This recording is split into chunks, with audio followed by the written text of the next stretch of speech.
আমি দীর্ঘ সময় আমরা দেখেছি আপনাদের বাংলাদেশ জাতীয়তাবাদী দলের নেত্রী বেগম খালেদা জিয়ার শাসনামল খুব ভালোভাবে দেখবার, প্রত্যক্ষ করবার এবং কাছ থেকে অনুভব করবার সুযোগ আমাদের হয়েছে।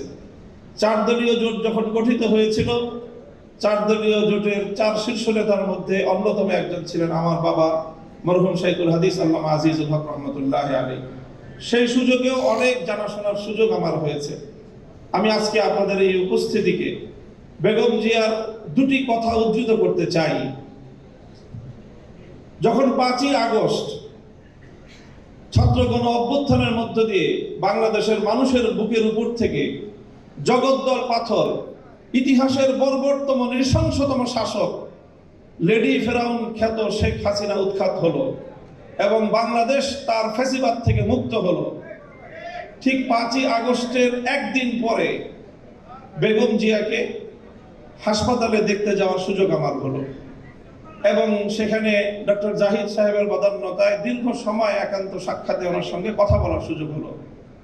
চিন্তা করেন, যে মহিলা অশীতিপর বয়সে জীবন মৃত্যুর সন্ধিক্ষণে দাঁড়িয়ে যার দ্বারা এমনভাবে নিগৃহীত হয়েছেন, অপমানিত হয়েছেন, নিজের প্রিয় বাস্তু ভিটা তাকে ছাড়তে হয়েছে এবং জীবন মৃত্যুর মাঝামাঝি দাঁড়িয়ে বছরের পর বছর কারাগারে তাকে নিক্ষিপ্ত থেকে মৃত্যুর প্রহর গুনতে হয়েছে, যার উপর অত্যাচার এবং নির্যাতনের কোনো সীমা ছিল না, সেই বেগম জিয়া যখন জানতে পারে তার সামনেই তো ঘটছিল বাংলাদেশের এই পরিবর্তন, পট পরিবর্তন, শেখ হাসিনার এই পতন, স্বাভাবিকভাবেই তখন তো তার সঙ্গে কথা বললে প্রতিক্রিয়ার মধ্যে শেখ হাসিনার কিছু পর্যালোচনা, শেখ হাসিনার শাসনামলের কিছু জুলুম নির্যাতনের কিছু বিবরণ, তার ক্ষোভ, তার দুঃখ, মর্মবেদনার কিছু গল্প উঠে আসার কথা।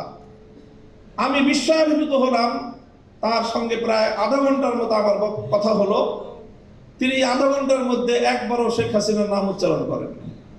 তিনি পুরনো সময়টায় 2টি কথা বলেছেন।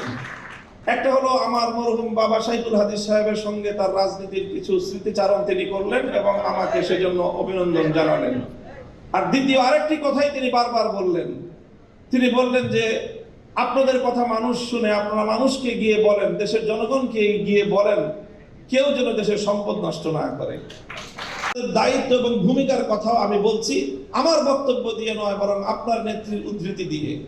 বেগম জিয়া আমাদেরকে বলেছেন অনেক সময় যে দেখেন হুজুর, আমরা ইসলাম প্রতিষ্ঠার রাজনীতি আমরা করি না, তবে আমাদের পরিষ্কার অবস্থান হলো এই যে আপনারা যদি ইসলাম প্রতিষ্ঠা করবার জন্য দেশে রাজনৈতিকভাবে সামনে অগ্রসর হয়ে যেতে পারেন, আমাদের বিএনপির পক্ষ থেকে সহযোগিতা পাবেন, বিরোধিতা পাবেন না। এই যে আজকে হাবিবুন নবী খান সোহেল ভাই যে কথাটা বললেন, অনেকেই বিএনপি এবং আওয়ামী লীগকে এক পাল্লায় পরিমাপ করে। আমি মনে করি এটা অনেক বড় অবিচার।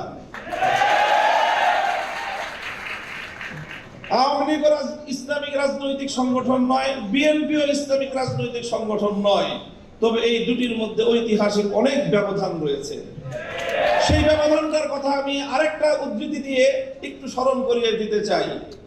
বাংলাদেশ জাতীয়তাবাদী দলের একজন মরহুম নেতা, সাবেক মন্ত্রী চৌধুরী কামাল ইবনে ইউসুফ, আপনাদের অনেকের নাম মনে থাকার কথা, তার একটা উদ্ধৃতি, তিনি একদিন এক প্রসঙ্গে বলেছিলেন, একটা কথা বলতে গিয়ে বিএনপির প্রতি তার নিজের যে অধিকার, সেই অধিকার সাব্যস্ত করতে গিয়ে বলেছিলেন যে বেটা আমি 200 বছর ধরে বিএনপি করি।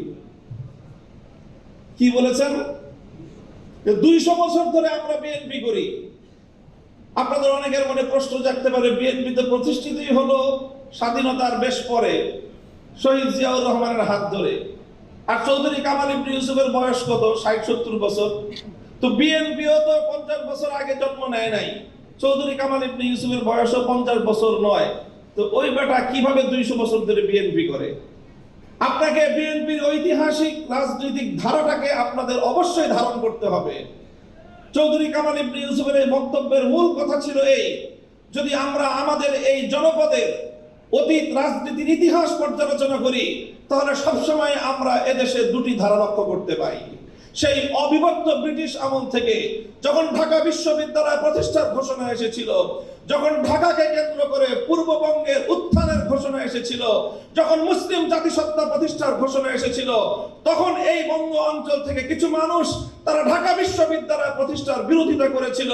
তারা ঢাকাকে কেন্দ্র করে পূর্ববঙ্গের উত্থানকে ঠেকিয়ে দিতে চেয়েছিল, যারা মুসলিম জাতিসত্তার বিরোধী ছিল। এই ঐতিহাসিক ধারা সেই ব্রিটিশ আমল থেকে চলে এসেছে।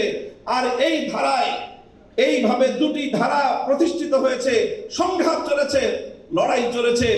একটি ধারা ছিল পূর্ববঙ্গ কেন্দ্রিক এই বাংলাদেশী জাতীয়তাবাদ তথা মুসলিম জাতীয়তাবাদের, মুসলিম জাতিসত্তা গঠনের যে ঐতিহাসিক ধারা, এই ধারার যারা রাজনীতি করে জাতীয়তাবাদী দল বিএনপি সেই ধারারই প্রতিনিধিত্ব করে।